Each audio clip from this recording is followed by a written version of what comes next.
বড় স্যারের মেজাজ থমথমে। তিনি বার কয়েক রুমের এ প্রান্ত থেকে ও প্রান্ত পর্যন্ত পায়চারি করলেন। এরপর গভীর গলায় বললেন, না, আপনাকে আর পুলিশ ডিপার্টমেন্টে রাখতে পারছি না। সাসপেন্ড করা উচিত আপনাকে। ওসি কামরুল মাথা নিচু করে বড় স্যারের সামনে দাঁড়িয়ে আছেন। স্কুলের হেড স্যারের সামনে একজন বাধ্য ছাত্র যেভাবে দাঁড়িয়ে থাকে সেভাবে। এভাবে চুপচাপ দাঁড়িয়ে আছেন কেন? মাথা উঠান। ওসি কামরুল নিচু মাথা আরও খানিকটা নিচু করে বললেন, সরি স্যার, আমার ভুল হয়ে গেছে। ভুল হয়ে গেছে? এটাকে আপনি ভুল বলছেন কোন সাহসে? আপনার দায়িত্ববোধ দেখে আমি তো রীতিমতো বিস্মিত। রিহান হত্যার আসামিকে ধরতে পুলিশ ব্যর্থ, এই নিয়ে মিডিয়া যেখানে একের পর এক খবর ছিপে যাচ্ছে, সেখানে মূল আসামিকে হাতের কাছে পেয়েও ছেড়ে দিলেন। আশ্চর্য। স্যার, আমরা তো ছেড়ে দেইনি। আসামি ছেলেটা যে বাসটিতে করে ঢাকার দিকে আসছিল, আমরা আগে থেকেই সেই বাসটিকে টার্গেট করে রাস্তার পাশে টহল দিচ্ছিলাম। কিন্তু হঠাৎ হঠাৎ কি? হ্যাঁ, কি হঠাৎ? কোথা থেকে যেন সন্ত্রাসীদের একটি দল এসে আমাদের আগেই আসামিকে ছিনতাই করে নিয়ে গেল। এই তো। জি স্যার। বলতে লজ্জা করছেন আপনার? Sorry sir. আমাকে সরি বলছেন কেন? মিডিয়াকে বলুন, জনগণকে বলুন। কি করছিলেন আপনারা? আপনাদের সামনে থেকে সন্ত্রাসীরা আসামি নিয়ে পালিয়ে গেল। করছিলেনটা কি তখন? বসে বসে কলা খাচ্ছিলেন? কামরুলের গলা শুকিয়ে যাচ্ছে। চরম অপমান বোধ হচ্ছে। মাথা তুলে তাকাবার মতো সাহসটুকু যেন আজ হারিয়ে গেছে। তিনি কাঁপা কাঁপা গলায় বললেন, স্যার, আমরা একটা কাজ করতে পারি। আসামি ছিনতাই হয়ে যাওয়ার খবরটা আমরা মিডিয়াকে জানিয়ে দিই। মনে করুন, মানে ছবিসহ দিয়ে দিলাম। বড় স্যারের চেহারা রাগে এমনিতেই লাল হয়েছিল।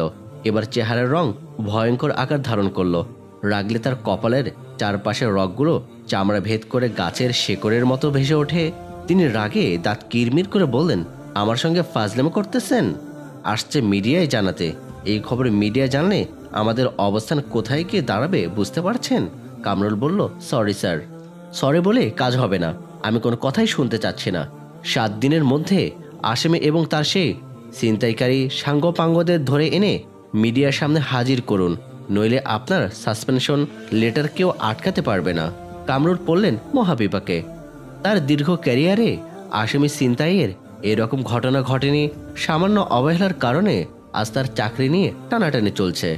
মিডিয়াও জানানো যাচ্ছে না। জানালে শুধু তারই না, পুরো পুলিশ ডিপার্টমেন্টেরই ক্ষতি। কামরুল বুঝতে পারছে না এই কঠিন পরিস্থিতির মোকাবেলা কিভাবে করবেন। তিনি চোখ মুখ কঠিন করে একটা আজব সিদ্ধান্ত নিলেন। আসামি যেহেতু মাদ্রাসার ছাত্র, সেহেতু গোপনে গোপনে সকল মাদ্রাসায় পাত্তা লাগাতে হবে।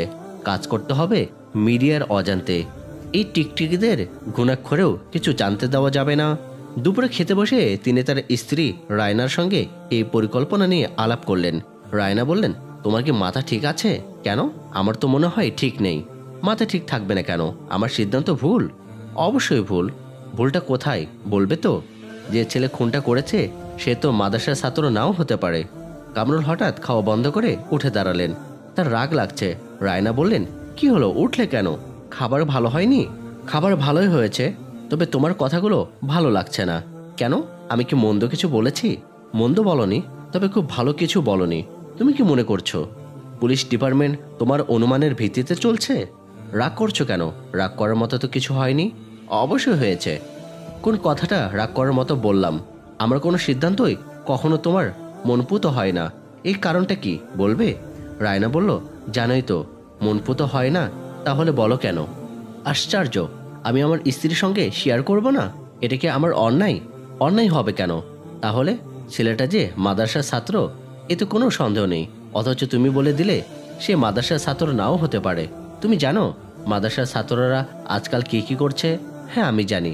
মাদ্রাসার ছাত্ররা এমন কিছুই করছে না যেটা তোমার মতো লোকেরা সন্দেহ করছে। এই যে এত এত খুন খারাপি, মারামারি, বোমাবাজি হচ্ছে, এ পর্যন্ত কোনো ঘটনায় কোনো মাদ্রাসা ছাত্রের জড়িত থাকার প্রমাণ পেয়েছো? পাওনি। পেলাম না কোথায়?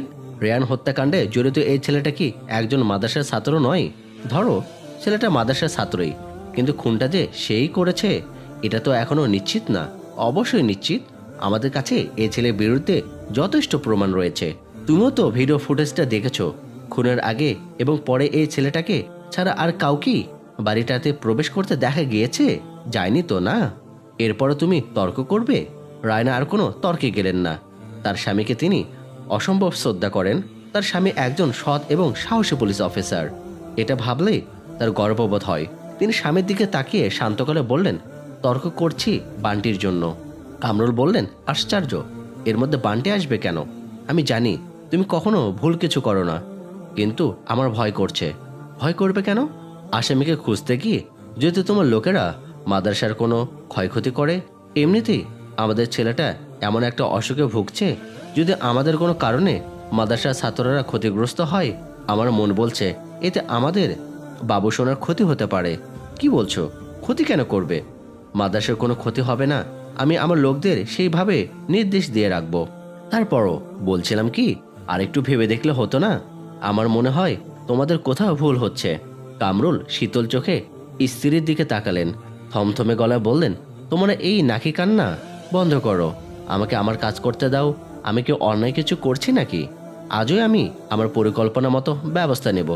ওসি কামরুল ঘর থেকে বের হতে যেতেই একটা অদ্ভুত ঘটনা ঘটল, যেটা তিনি এবং তার স্ত্রী কল্পনা করতে পারেননি।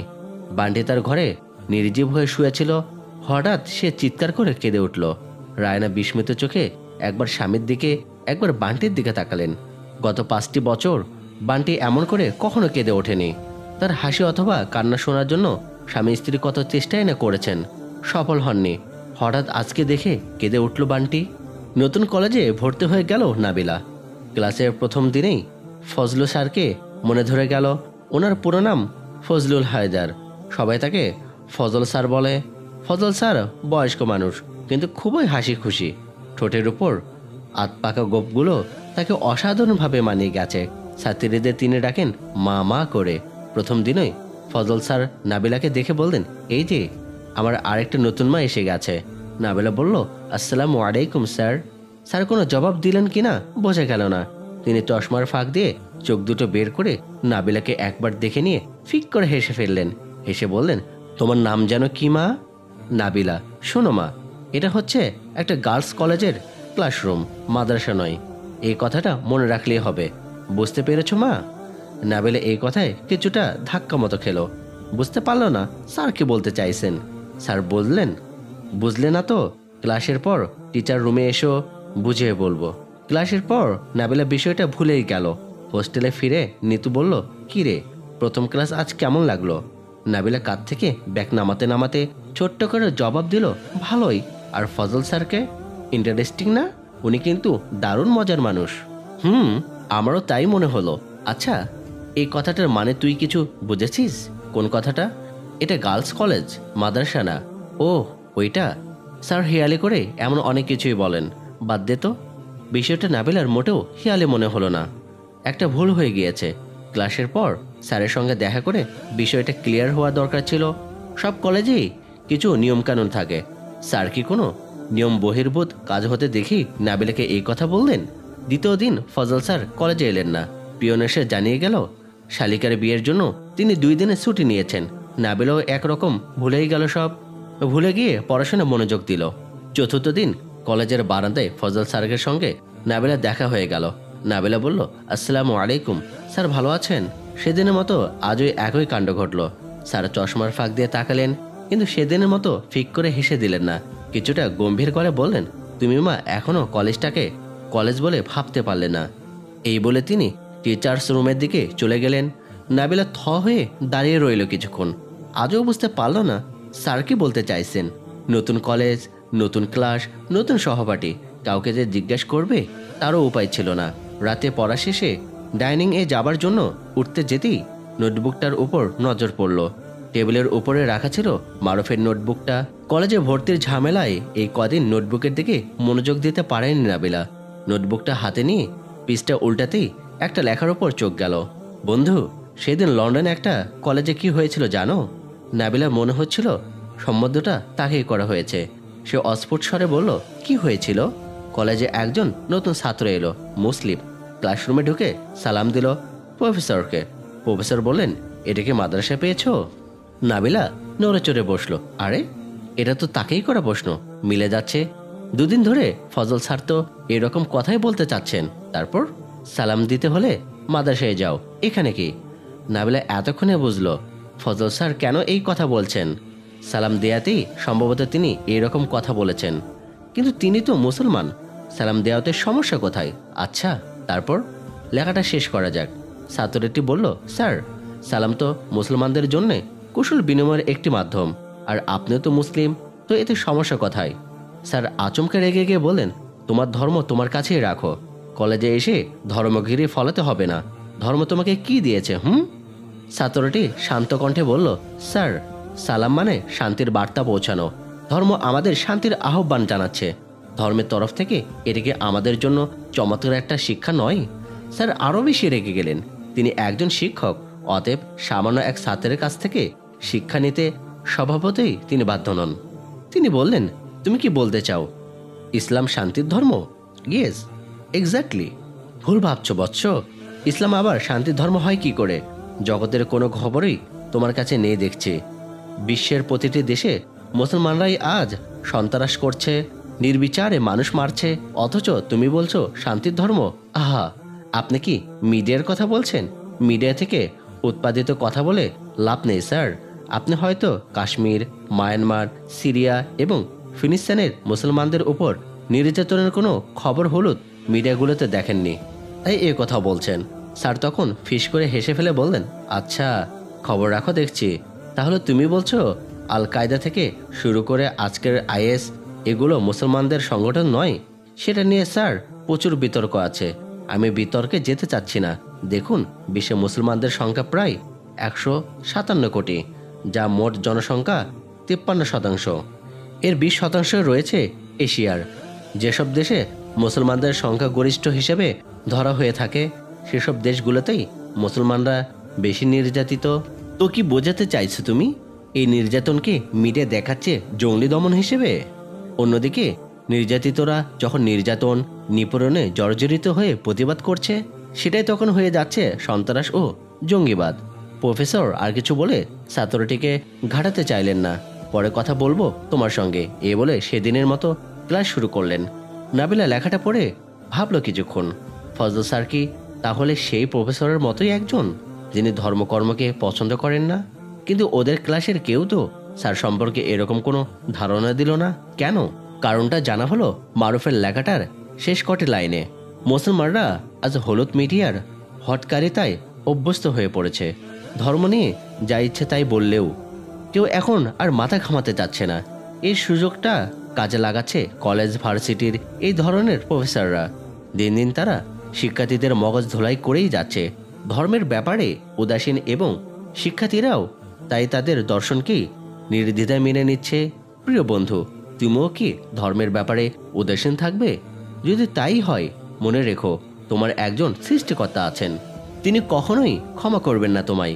নাবিলা পড়তেই থাকলো নোটবুকটা। চমৎকার লিখন শৈলী আর অসাধারণ হস্তক্ষরের মায়ে পড়ে রাতের খাবারের কথাও ভুলে গেল সে। এভাবেই চলছিল, শুধু ধর্ম নিয়েই না, যে কোনো সমস্যারই সমাধান সে পেয়ে যেতে লাগলো নোটবুকটাতে। একদিনের কথা, পড়তে বসে প্রচণ্ড ঘুম পাচ্ছিল নাবিলার। ঘুমের আধিক্য কাটাতে নোটবুকটা নিয়ে পায়চারি করছিল। হঠাৎ একটা লেখায় দৃষ্টি আটকে গেল তার। ঘুম পাচ্ছে, ঘুম তাড়ানোর একটা মজার পদ্ধতি আবিষ্কার করলাম আজ। আমার খুবই আনন্দ লাগছে। ঘুম বুড়িটা আমার পড়াশোনা 12টা বাজিয়ে যাচ্ছিল। কিছুক্ষণ হাঁটলাম, বারান্দায় গিয়ে চাঁদের জ্যোৎস্না গায়ে মাখলাম আর ভাবছিলাম কি করে ঘুমের 12টা বাজানো যায়। আর তখনই এই ভাবনাটাই মাথায় এলো। ভাবনা মতো প্রথমে 2 হাতের তালুতে একসঙ্গে করে জোরে জোরে ঘষলাম। হাত দুটি কিছুটা উষ্ণ হলো। এবার উষ্ণ দুটি হাত চোখে ছোঁয়াতে ঘুম গিয়ে পালালো দূর পাহাড়ে। নাবিলা মনে মনে বলল, ওয়াও, চমৎকার আইডিয়া। এতে চমৎকৃত হওয়ার কি আছে? পড়তে থাকুন, আরও অনেক কিছু পাবেন। নাবিলা কল্পনার কথা বলা শুরু করলো, না, এখন আর পড়বো না। কেন? আপনার এই নোটবুক পড়লে আমার পড়াশোনা শিখরে উঠবে। কি বলছেন? শিখে উঠবে কেন? শিখে না উঠিয়ে উপায় আছে? এটা পড়া শুরু করলে পড়তে ইচ্ছে করে, অন্য কোনো কিছুতেই মনটাকে টেনে নেওয়া যায় না। ও এই কথা, এটাই কথা। তাহলে বাদ দিন। উফ, বাদ দিতেও ইচ্ছে করছে না। কেন? সেটা আপনি বুঝবেন না। না বললে বুঝবো কি করে? আপনি খুব জ্বালাচ্ছেন ইদানিং। কি বলেন? আমি তো আপনার কাছ থেকে অনেক দূরে। জ্বালালাম কিভাবে? দূরে থেকেও জ্বালানো যায় কিভাবে? সেটাই তো জানতে চাচ্ছি। আপনাকে বুঝিয়ে বলতে পারবো না। আমি আপনার মতো অত গুছিয়ে বলতেও পারি না, লিখতেও পারি না। আচ্ছা, যখন বলতে পারবেন তখন আবার আসবো, এখন যাই। নাবিলা বলল, আরে আরে, যাচ্ছেন কোথায়? একটা কথা ছিল তো। কি কথা? আপনার জন্য খুব টেনশন হয় আমার। কোথায় আছেন আপনি? ভালো আছেন তো? আমি কোথায় আর থাকবো, আপনার সামনেই তো আছি। খেয়ালে রাখুন, সত্যি করে বলুন কোথায় আছেন। বললাম তো, আপনার সামনেই আছি, নোটবুক হয়ে। নাবিলা আচমকা ভাবনা থেকে বেরিয়ে এলো। বুঝলো এতক্ষণ চিন্তা জগতের মারুফের সঙ্গে কথা বলছিল, বাস্তবের মানুষটির সঙ্গে নয়। রাতের বেলা প্রচুর খাবার দেওয়া হলো মারুফকে। খাবার নিয়ে এসেছে সেই লোকটাই। মুরগির গোস্ত, রুই মাছের ভুনা, ঘন করে রান্না করা মসুর ডাল এবং ভাত, একেবারে জামাই আদর। খাবার দেখে মারুফ খানিকটা ভাবনায় পড়ে গেল। হঠাৎ এত আদর যত্নের মানে কি? ফাঁসির আসামিকে মৃত্যুর আগে ভালো ভালো খাবার খাওয়ানো হয়। মারুফের ভবিষ্যৎ কি কে জানে? ওসি কামরুলের সঙ্গে ওদের কি কোনো মত পার্থক্য হয়েছে? কিংবা ওদের যা দাবি দেওয়া সেগুলো কি পূরণ হয়নি? এখনো পর্যন্ত ওদের মূল উদ্দেশ্যটা বোঝা যাচ্ছে না।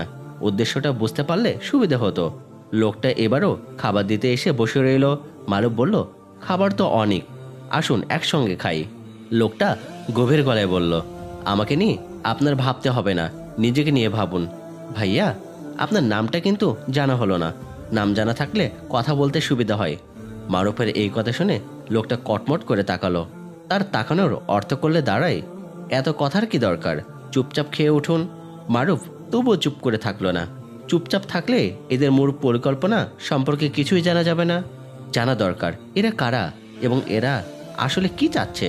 মারুফ খাবার খাচ্ছিল ধীরে ধীরে। খাওয়া শেষ হলেই লোকটা বাসনপত্র নিয়ে চলে যাবে।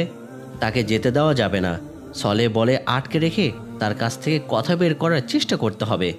মন দিলে মন পাওয়া যায়। মারুফও লোকটাকে মন দেওয়ার চেষ্টায় লিপ্ত হলো। ভাইয়া, রাগ করবেন না, একটা কথা জিজ্ঞেস করি। লোকটা জবাব দিল না। মারুফের দিকে জিজ্ঞাসু দৃষ্টিতে তাকালো শুধু। মারুফ বলল, আপনার মা কি বেঁচে আছেন? কেন? এমনিতেই জানতে চাচ্ছি। আছে তো কি হয়েছে? আপনার মা যদি জানতে পারেন আপনি গুম হয়েছেন, তিনি কি শান্তি পাবেন বলেন? আমি কেন গুম হব? আমি কি অপরাধী? জি না, আমি সেটা বলছি না। আসলে আমারও মা আছেন, তার জন্য খুব মন খারাপ লাগছে। তাই আপনার সঙ্গে কথা বলে মনটাকে কিছুটা হালকা করার চেষ্টা করছি। বোঝা গেল মায়ের প্রতি লোকটা অনুরক্ত। মায়ের কথা উঠতেই তার দিল নরম হলো। অনেকটাই স্বাভাবিক হয়ে গেল মারুফের সঙ্গে। সুযোগ পেয়ে মারুফ অনেক কথাই জানতে চাইল। লোকটার নাম আশিক। আশিকের সঙ্গে কথা বলে যতটুকু জানা গেল তাতে মনে মনে আটকে উঠল মারুফ। মারুফ আসলে একটা সন্ত্রাসী দলের কবজায় আছে। ওসি কামরুল নামের লোকটার সঙ্গে এদের শত্রুতা অনেক পুরনো। এদের কোনো এক বসকে ওসি কামরুল জেলে আটকে রেখেছে। বসকে মুক্ত করতেই টোপ হিসেবে মারুফকে ব্যবহার করা হচ্ছে। আশিক ছেলেটা এই লাইনে নতুন, অনেকটা বাধ্য হয়ে এ পথে এসেছে সে। মা বাবার বেকার ছেলে, কোনো কাজকর্ম না পেয়ে অবশেষে সন্ত্রাসীদের খাতায় নাম লিখিয়েছে। ভালোভাবে শিখে পড়ে উঠতে পারেনি, পারলে এত তথ্য সে জানিয়ে ফেলতো না। আশিক চলে যেতেই ভাবনায় পড়ে গেল মারুফ। সামনে তার জন্য কঠিন বিপদ অপেক্ষা করছে। এই পর্যন্ত যতটা বোঝা গিয়েছে, সে একটা খুনের মিথ্যা মামলায় ফেসে গেছে। লোকটা ভুল বলেনি। এখান থেকে বের হয়ে সে যাবে কোথায়? মাদ্রাসায় যাওয়াটা মোটেও নিরাপদ না। পুলিশের লোকজন ঠিকই খুঁজে বের করবে। বাড়িতে গিয়েও পুলিশের হাত থেকে বাঁচা যাবে না। মাকেও কিছু জানানো ঠিক হবে না। মাদ্রাসায় ফোন করে শিক্ষকদের জানানোটাও রিস্ক আছে। ঝামেলা হবে প্রিয় বন্ধু জাহিদকে জানালেও। পুলিশ সবাইকে চাপ দিয়ে কথা বের করতে চেষ্টা করবে। কোনো একজন উকিলের সাহায্য এই মুহূর্তে খুবই প্রয়োজন। মারুফের মনে পড়ল পিরু চাচার গ্রামের সেই উকিল মুসল্লিটির কথা। মারুফের ভুলো মন। উকিলের নম্বরটা মারুফ নোটবুকে লিখে রেখেছিল, কিন্তু নোটবুক, এই প্রথম নোটবুকটার কথা মনে পড়ল। সেটা যে তার কাছে নেই এটা যেন এই কদিন ভাবতেই পারছিল না। মনে হচ্ছিল যেন সঙ্গেই আছে। নোটবুক সহ ব্যাগটা এখন কোথায়, কার কাছে আছে কে জানে।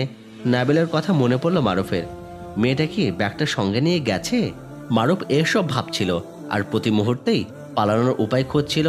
কে জানতো তার সামনে আরো দুর্ভোগ অপেক্ষা করছে। এক সকালে আশিক এসে জানালো, আপনার জন্য দুঃসংবাদ। আশিক এবার একা আসেনি, সঙ্গে আরো দুজন লোক এসেছে। সঙ্গের একজন বলল, ওসি কামরুলকে সাসপেন্ড করা হয়নি, বরং পুলিশ ডিপার্টমেন্টে তার ক্ষমতা আরো বাড়ানো হয়েছে। এই খবরে মারুফ আফসোস করার ভঙ্গি করে বলল, আপনাদের উদ্দেশ্য তাহলে পূরণ হলো না, কি আর করা, এবার আমাকে ছেড়ে দিন। আশিকের সঙ্গে আসা দুজনের একজন বলল, আপনাকে ছেড়ে দেওয়া যাবে না, স্যারের নিষেধ আছে। কেন? আপনি এখন আমাদের জন্য রিস্ক। এখান থেকে বের হয়ে পুলিশকে আপনি আমাদের অবস্থান জানিয়ে ফেলতে পারেন। তো আপনি আর বেশি সময় এই পৃথিবীর আলো দেখতে পারছেন না। এই কথায় মারুফের চেহারা ফ্যাকাশে হয়ে গেল, চুপসে গেল হঠাৎ।